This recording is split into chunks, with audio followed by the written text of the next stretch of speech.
Welcome. In this quick and easy tutorial, I'll be showing you how to turn off 2FA or two-factor authentication on Binance. All right, so first up, go ahead and log into your Binance account at Binance.com.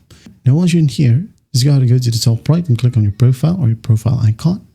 Okay, wait for it to load. And once it loads, go to the bottom left, click on account right here. Now go ahead and go to security.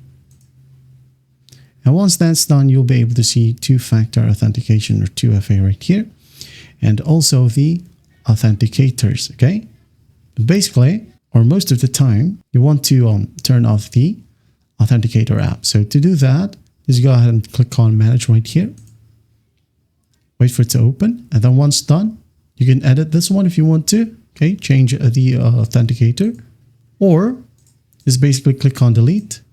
Now there'll be a pop-up right here. You sure you want to remove authenticator app. Withdrawals and P2P transactions will be disabled for 24 hours. And two security verification methods are required for withdrawals and other actions. So if you're okay with that, just tick both of these check boxes and just hit on continue. And once done, you're good to go. That is it. I hope this video helps, and I'll see you in the next one.